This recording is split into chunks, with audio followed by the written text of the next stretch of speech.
I wasn't expecting to be feeding right now, but it looks like Bean is cluster feeding. And I wanted to go live this morning because I got some comments yesterday saying that you guys couldn't hear me, maybe because I was covering my mic, or it could be because I was outside. Maybe it was the wind. Maybe it was the wind. I'm not sure. So I just want to go on live today, and so that way I can delete yesterday's video and pretty much start up fresh now. So wanted to give a quick introduction that I am Positive Ashley, your favorite doula and new mom, sharing my journey, milestones, and growth spurts with this little human being here. So everything's raw and authentic. Like I just woke up, there's no makeup, and I share these things about myself to inspire other moms or parents that are going through some of the same things, need a little bit more insight, and just to share my story. So I'm going to talk about the worst possible nightmare that a mom could have or a parent can have, and it's happening to parents all over, and I don't feel like it's talked about enough. Maybe it's not talked about outside of the mom community, but I wanted to go ahead and highlight this and what I've been doing to not feel hopeless or helpless, because the doctors have not been helping.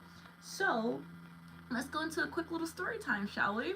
And if you're experiencing anything like this and you've created a solution or had a solution or anything like that, please feel free to comment below, because I'm not sure if this nightmare is over, quote unquote.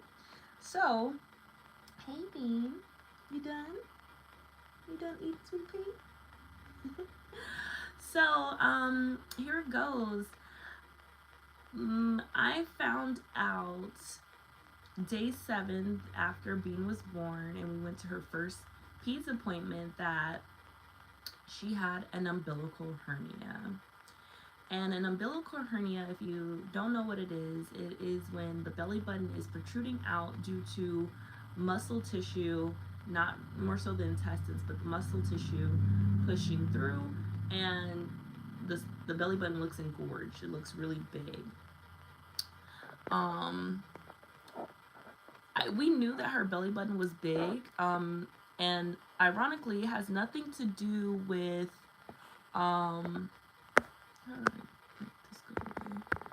it has nothing to do with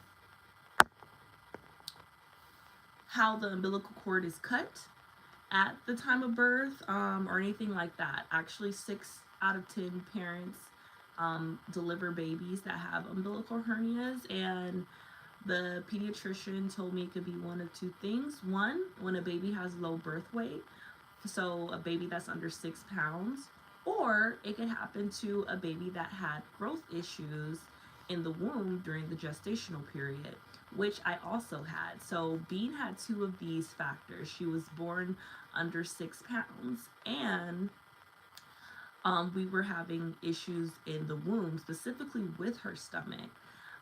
So he did affirm that it is nothing that I could have done differently. It is nothing to do with how the umbilical cord was cut. This happens to 6 out of 10 parents, and there's actually nothing you can do, or we prefer you to do, outside of waiting.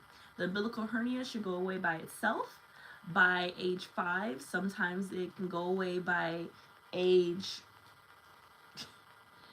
first year of age, but every child is different. And I can attest to this because as I've been talking to other parents, some of their kids, it has gone away significantly, and some other ones, it hasn't, and it's still there. So, ironically, my mom, she told me that I had an umbilical hernia. Yeah, no. That I had an umbilical hernia, but it wasn't as bad as what Beans looks like. I do have pictures and videos, and so maybe I will do a part 2 to show the results from the before and after, because this is what makes an umbilical hernia a nightmare, and I guess it depends on how big the the umbilical cord, I'm not the belly button is protruding out. But what makes it a nightmare is that your child can wake up out of their sleep. They could be fine one moment and then just burst out into these like mandrake cries and squeals that sounds like somebody's really inflicting pain on them. And at first we thought it was gas. At first we thought, like, okay, this is just a regular baby cry. Like, we don't really know which cries mean what just yet. Because mind you, this is day 7, and when the doctor confirmed, like, yes, it's an umbilical hernia, yes, it can cause pain. The only thing you can kind of do is soothe her. We don't recommend any hernia belts or pushing it in or anything like that. He did affirm what we were already seeing, that when she does cry, the hernia will flare up. So if it's already big like this, it might get a little bit bigger like this. And it's because she's crying and it's protruding even more. And he pretty much said, like, if it doesn't go away by age 5, then we'll do surgery, but it should go away by itself.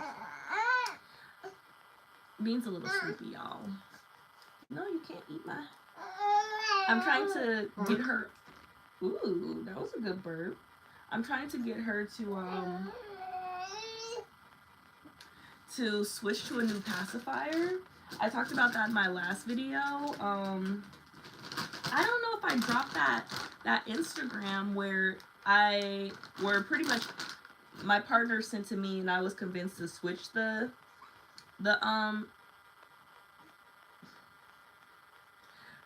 pacifier. So we're still working on the switch. She doesn't really care for it much, but I'm trying as much as I can to get her, like, to, suckle on it.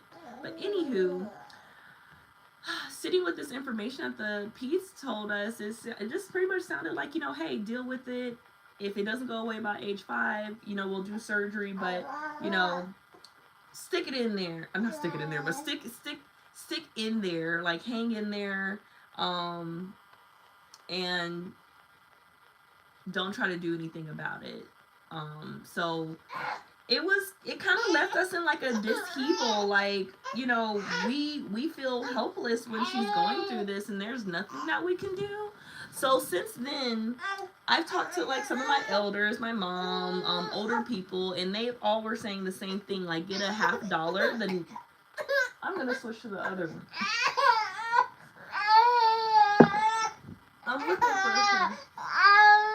for her fan. This is like one of my little go-to hacks to, like, simmer her down. She kind of naturally runs hot, so I got this little fan from Ross that I'm going to take back because it doesn't have the attachment to it.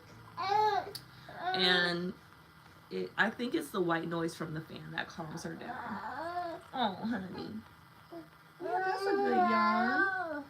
That's a good yawn. So they were telling us to use like a $50 or a quarter, something that's bigger than the umbilical, the belly button. And let me find this other.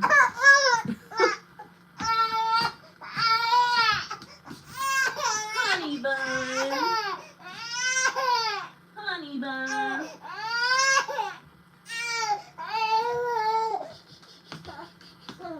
And just like that, she took the other pacifier. I hate that I'll be doing this so soon. Maybe I should ask God for that. Like, give me more patience to, like, transition to new stuff. Because I don't want her on this pacifier anymore. So they were telling us that for, like, months. And it wasn't until my partner sent me something, I guess, like, he was getting frustrated. I was definitely getting frustrated. Because, like I said, it would be times where she wakes up and completely bawling. And there's nothing that we could do. So he ended up finding something on Amazon. I don't have the box. I don't know where it's at. I think that, I don't know where it's at, but I will definitely add the description below. But he found these hernia patches that are specifically made for babies a safe adhesive that goes over, and it's about maybe the size of like 2.5 by 2 inches, maybe a little smaller, and it fits directly over the belly button, as well as, I forgot to get this,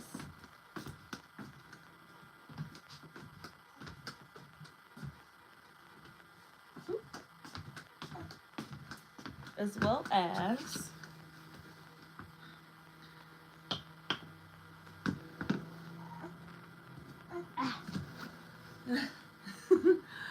as these little like button cloth type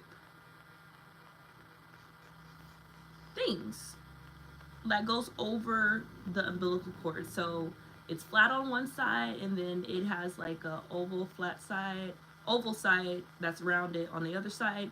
You put the oval side over the navel, and this side is attached to the adhesive, and you leave it on. It can last a few days.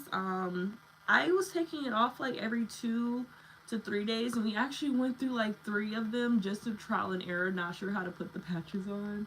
It shouldn't take 2 people to learn how to do that, but it did. And we wasted about 3 of the patches. Only 7 of them came in a pack. They did have a higher quantity, but because we weren't sure how it was going to work or if it was worth it, we chose the cheaper option. So I'm here to tell you today that it has been working. I wish I still had the adhesive, but we used it all, and I ended up keeping these little cotton type things because it has nothing to do with the adhesive, and it can be cleaned, it can be washed, and I just started using medical tape. It was my mom's idea, like, oh, we can use medical tape, like we don't have to not go without or keep buying them, because I believe they were like in between like $14 and $18. I can't really remember. I'll drop the Amazon link below. And yeah, I was changing them even though they were water resistant. Like, just imagine having a band-aid on for days on end. Like, it does not need to be, for me, it doesn't have to be on there long. Like, I don't want that adhesive stuff, the gunky, dirty. It like starts looking dirty. And then also, this one's clean, but I had noticed after changing 1 or 2 of them when we first got them that the little white part, because imagine if you have this over your navel and you're not washing your navel, and I wash her every 2 days, 2 to 3 days,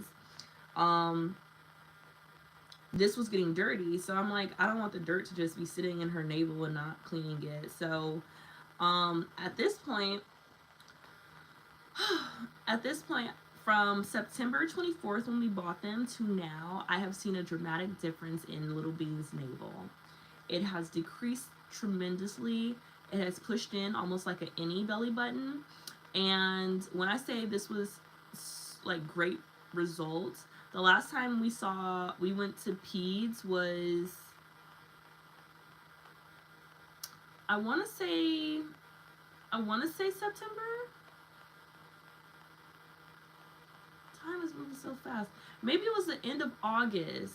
Yeah, it was the end of August, I believe. I'm gonna have to check like my portal or something. I believe it was the end of August. And we had a Peds appointment 2 weeks ago, so 2 Mondays ago. And when the doctor saw her umbilical cord, he's like, wow, this looks a ton better. Has the crying been better? And I was like, yeah, it has gotten better, but over time, she still would have like, I would say like at least 1 flare up a day by that point. Before we got the patches, the flare-ups would come like maybe twice a day, but at least 1, and it'll always come at nighttime. And I'm like, dang, man, like, this is sleepy time. Like, this is crazy that this is the time where it starts flaring up. And some of the things that we used to do to calm her down was pace back and forth with her, take her outside, the air conditioning or a regular fan, and those were the things that we would do. I would play colic music even though she doesn't have colic, but it helped. It was, to me, it's just white noise. And my baby hasn't had colic, but I would compare it I would compare it to like a moderate a moderate pain of colic. Um, and that says a lot or enough. I know about colic, but since she's never had it, that's what I'm saying it's moderate, because it's nothing that you can do but soothe them. So, and you're trying different things to work, and you don't know what to do to help them. So when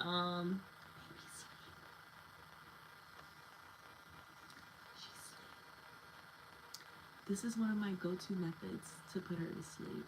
This is close to her sleepy time. She's actually knocking out 20 minutes early, but as you can see, this pacifier is her go-to. I tried to do it with this one, which is better for their mouth. I wonder if I switch it, what would happen?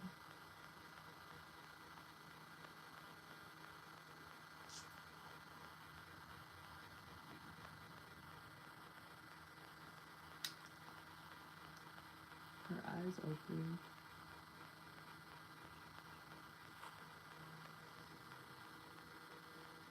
Accepted. Eyes back closed. That's great. So let me just keep speaking at my regular volume so it doesn't seem like I'm too loud for her. But yeah, when he saw it, he was just like, this is a great, tremendous difference. I'm glad that the cries have decreased. And, you know, or have you been doing anything different? And I'm like, actually, I have. And I showed him the little cloth thing, and I talked about the patches and the adhesive. I should have probably asked him for some adhesive, like the kind that the patches had. It was clear, and I'm using medical tape. And he was just like, I've never heard of this. Like, can you show me? Like, let me see what it looks like. And I showed him, and he was like, wow, like, if it's working, keep doing what you're doing. And, we're seeing a lot of progress, so I don't want to tell you to do anything different. And in the same breath, my mom was like, well, can we get a referral to Children's Hospital? Because I do know some parents who've had the surgery, and it was done with the same year that it was discovered. So I was like, maybe she should have the surgery, because I don't want to feel helpless for 5 years. Every time I tell somebody, like, that's how long the doctor is recommending to wait, they're just like, that sounds crazy. That sounds painful. And I don't know if it's like hospital discrimination. Like, I'm not even gonna go into the race thing, but like, who wants to see their kid in pain for 5 years? That just, to me, that doesn't make any sense. I know they're babies, and probably the first option is to do any other measure to prevent surgery, but to go that long for 5 years. And there is a mom that I know who, I believe her kid is like maybe 2 or 3, and he still has a hernia, and it actually grew bigger, and she's still waiting till age 5, and it still bothers him and hurts him, and when it's time to go potty and stuff. And so I'm just like, see, that's just too long. I don't want to see my kid go through that. So we asked for a referral to Children's Hospital, and maybe it was some hospital gang type stuff. He was just like, no, we want to use all of our resources first before sending a referral over to a specialist. And to me, that's just like, kind of trying to be like a business competitor. Like, you don't want us to go to the op the opposition, because you want to try to take care of this issue, but you're not taking care of it. So that's, you can compare it to anything, like a bank. Like, you got an issue at one bank, you want to go to another one, they're like, no, we can solve it here, just stay a little longer. Like, no, I don't want to bid and bank on my kid for getting the right type of services. So they denied us a referral to Children's Hospital. So what I said I'm going to do, because our next peds appointment is in December, before the new year, and if she's still having consistent flare-ups by then, and I ask for that referral again and they deny me, I'm just going to call Children's Hospital myself, take the insurance over there, have her look at a specialist, and go from there.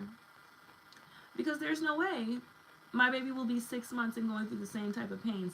There's no way I'm going to allow that.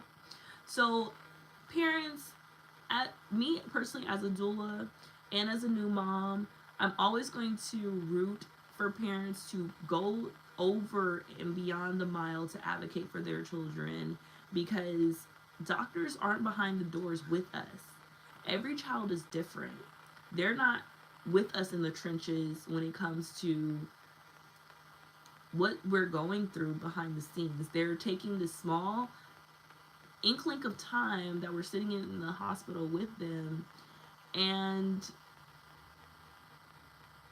giving a quick synopsis or judgment. And what's crazy is that, of course, like, she's not having the flare-ups. And what I call a flare-up is like those mandrake cries, those like, something's bothering me, I can't talk to y'all, I can't tell y'all, and like, you know, just these wails that hurts my spirit, hurts my heart. That's what I mean by a flare-up.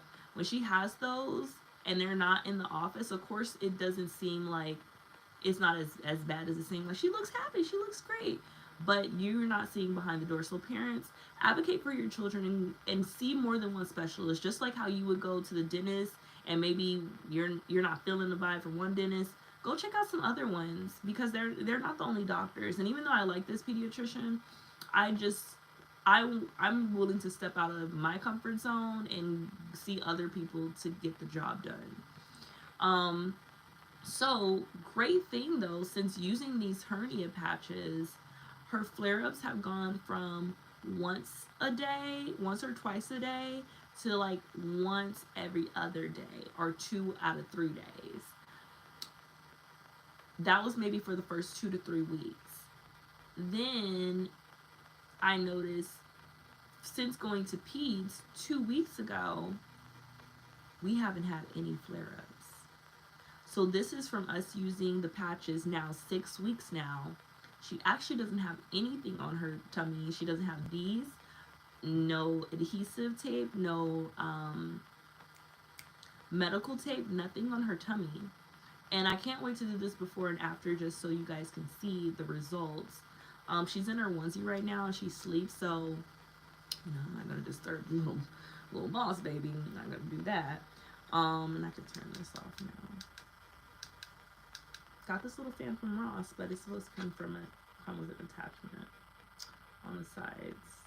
And it's not there, it was broken. But from the last pizza appointment, we haven't had any flare-ups. No wailing whatsoever. And I'm just really glad that we chose to use the old wives' tale, but with a millennial flair. So instead of using the $1, half a dollar over the navel, because money is nasty, right? And like, you know, I could probably put some gauze and then but we just went with this option, and it was cheap, and it was something that we took a chance on, and it's been working. I'm not saying to go against what your pediatrician is saying. I'm just saying that if you feel helpless and hopeless like I was feeling, and I was just looking for a solution, hopefully this isn't temporary. Hopefully this isn't doing anything against the grain, like that's going to make it worse. But these old wives, they didn't create these tales just to be telling them. So I'm glad that, you know, my partner found something that was going to work, that was worth a try, and that it was a small investment just to see. If it didn't work, hey, we don't have to buy them anymore, but they've been working. So outside of that, the pizza appointment, I believe it went really, really well. She finally doubled her birth weight. Yay!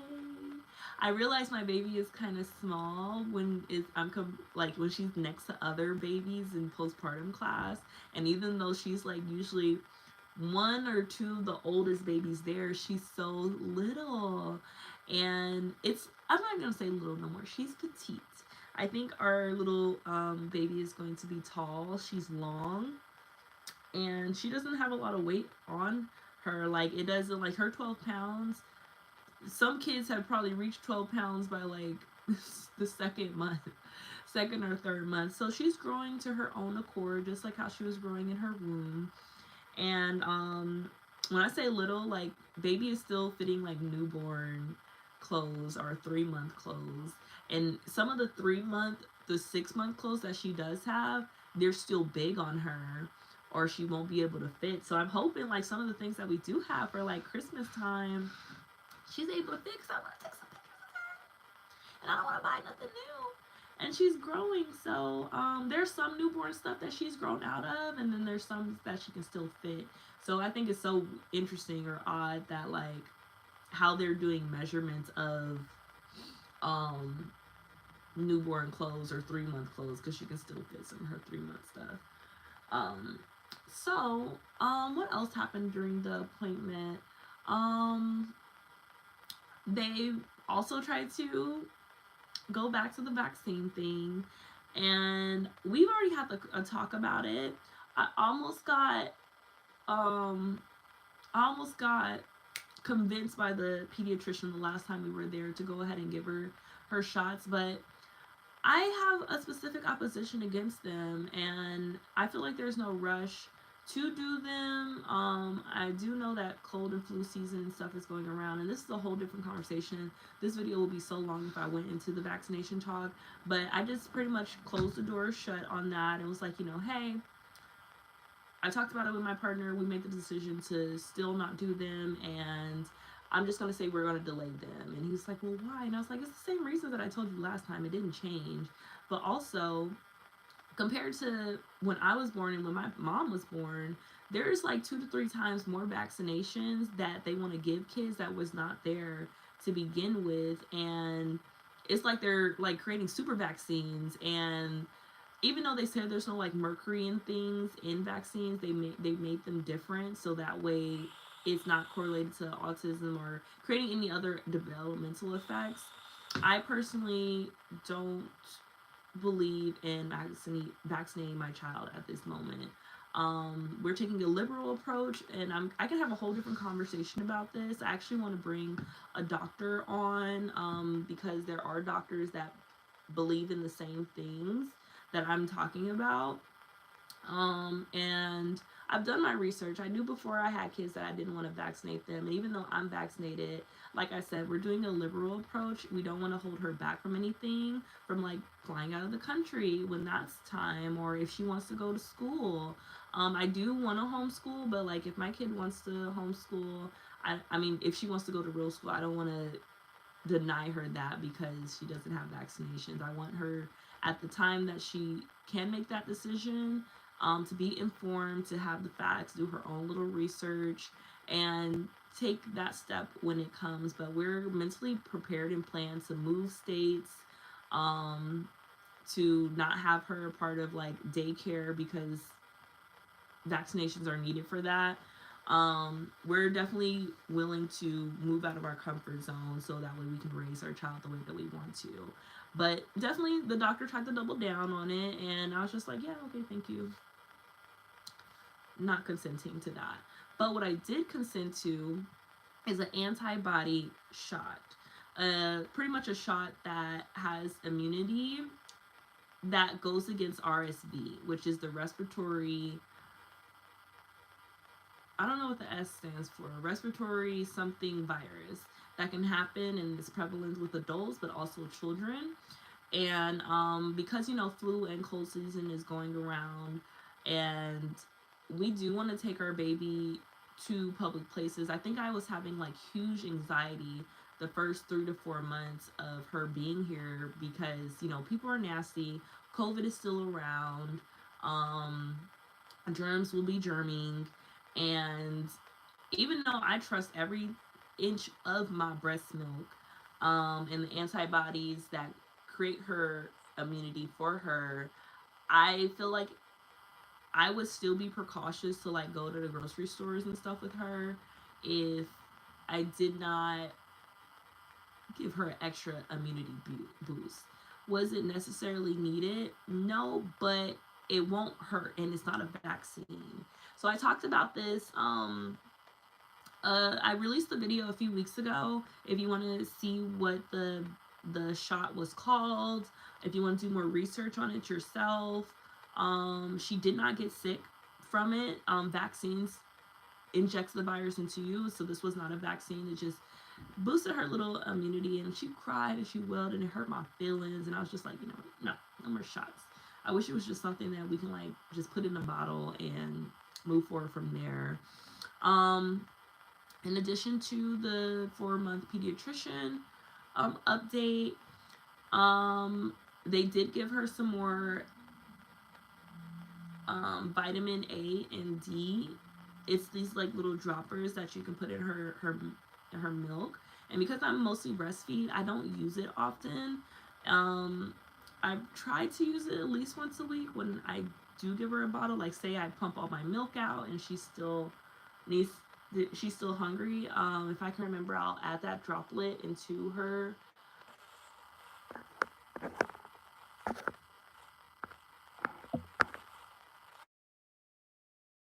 nutrition prescribed zinc oxide ointment. I was using, I'll show you.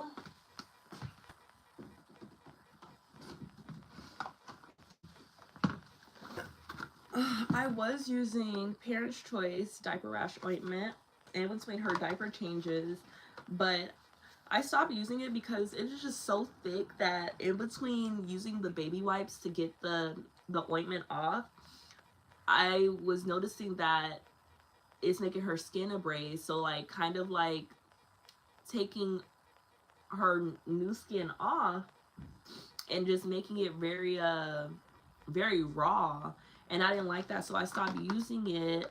It's a great, it has zinc oxide in it. It says it on there, and it's a skin protectant, and it helps prevent diaper rash, but it's just so thick. I just didn't like how thick it is. Like, just imagine using this if you have a cooter cat, little kitty.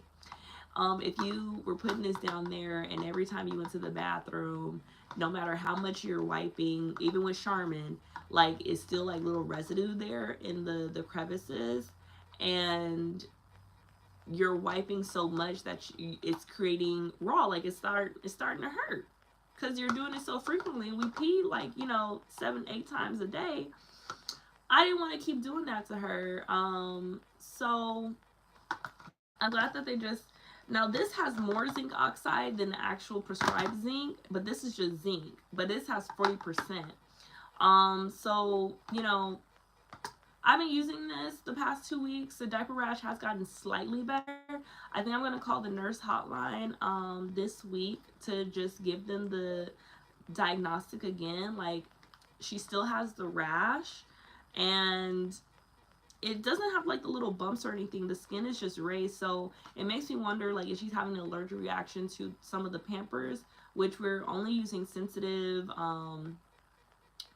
non-chemical Pampers and wipes. Like, is it that, or I don't know if it's something I'm eating that's passing through the breast milk, but I just assume that it should be, diaper rashes shouldn't last that long. One of my other theories is that like because she's sleeping longer for longer stretches, I'm sleep, she's sleep, and if she's not like grunting and crying, I'm not gonna wake up to change a diaper. So I don't know if I need to put like a timer on my phone in the middle of the night, because that's the only time she's having long stretches without getting a diaper change. And usually it's just pee, it's no poopy. She only poops when she wakes up. So it's kind of disappointing, but I do want it to go away. So I got that prescription and the vitamin drop prescription. Other than that, Bean's milestones were really, really great. I'm so happy that she doubled in her birth weight. She was very attentive to the pediatrician talking. Like, it was almost as she was nodding, like as I'm talking to him and he's responding. She's really strong. We